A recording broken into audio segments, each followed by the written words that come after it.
we can see we have a cash payments journal. And in our instructions, it says a cash payments journal is given below. We'll guide you through the following examples. The following payroll is for digital supplies for a monthly pay period ended March 31st of the current year. It says credit balances on March 31st for unemployment taxes for the first quarter are as follows. So one of the things I do not like is they don't actually give you what the ledger looks like. They have it written in words. But typically, and you're going to have an assignment like this, you're going to figure out how much you have to pay by looking at what is actually in your ledger account. Here, they just went through and said what the balance of their account is. I would have liked it if they would have shown you what the ledger actually looked like.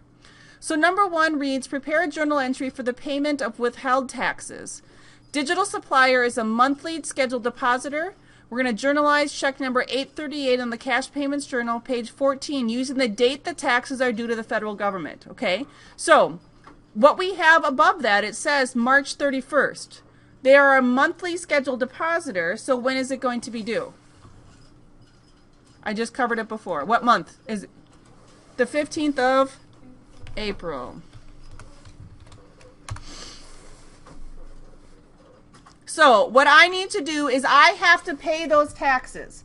I have to pay my federal income tax, I have to pay Social Security, and I have to pay Medicare. So I'm going to pay federal income tax first, but what is the name of my account? Because it's not called federal income tax withheld.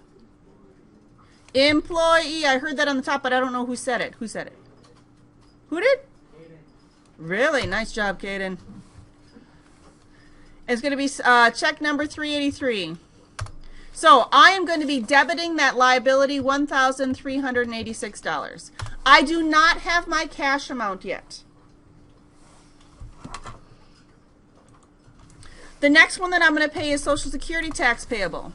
I am not putting $1,322.05 in there. Why am I not putting $1,322.05? Because that is only the employee's portion. So what they told me there is the employee's portion of Social Security is $1,322.05. I need to pay the employee and the employer's portion. So I need to add that together or multiply by 2. So I'm going to take $1,322.05 plus $1,322.05. That would give me my employee and my employer portion, which is $2,644.07. I need to do the same thing. Nope, we're paying it, so it's going down, so we're debiting it. Same thing for Medicare tax payable. They tell us that Medicare tax for the employee was $309.25. So I need to do that again for the employer. So it should be $618.50. So I have to write one check out to the government for these 3 taxes. For employee income tax payable, for Social Security, and for Medicare. So I went through and listed them all here as debits because my liability account is going down. I need to calculate my cash credit right now. So I'm going to add up those 3 debits to get my cash credit. And my cash credit needs to go right here on line 1. If you put it on line 2 or line 3, Apple will mark it wrong for you. It's got the amount of cash needs to go in the very first line of that transaction.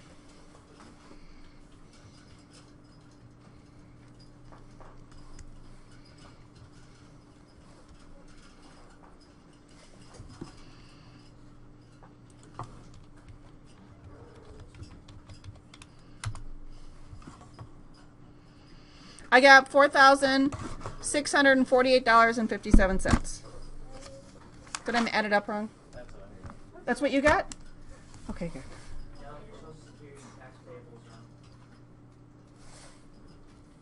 132205. Oh, it should be 10 cents, shouldn't it?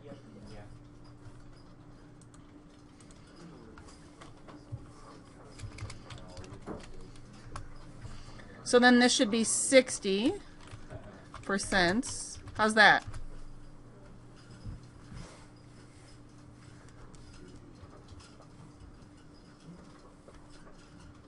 Thank you, Trenton.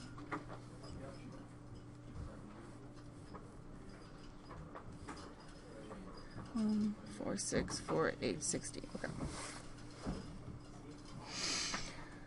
right.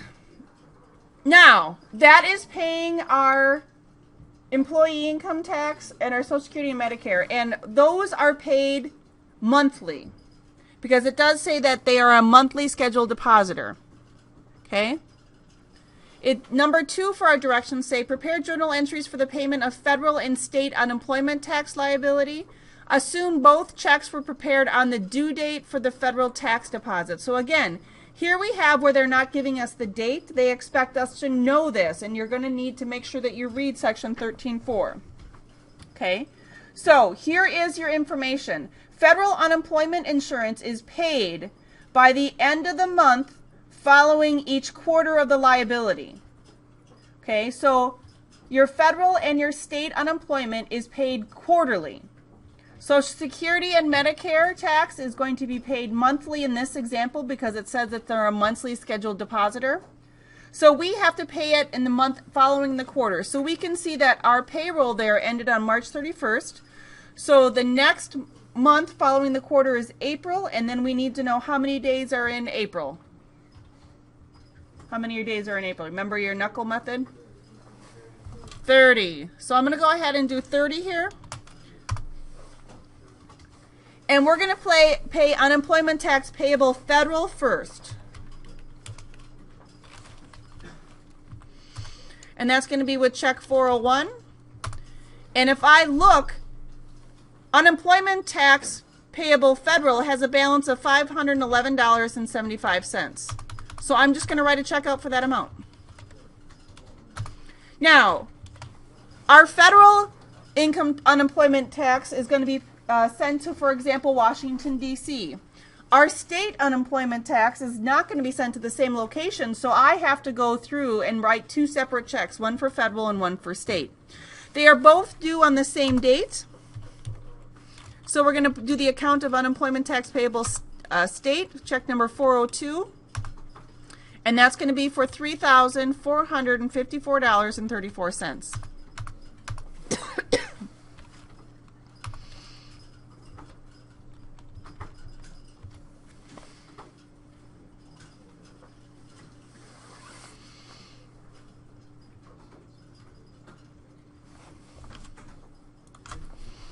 The trickiest part about section 13.4 is knowing the dates because they don't give it to you. So I got the work together. I got it perfect on it. Go ahead and try it on your own. You got to make sure you know your dates on those.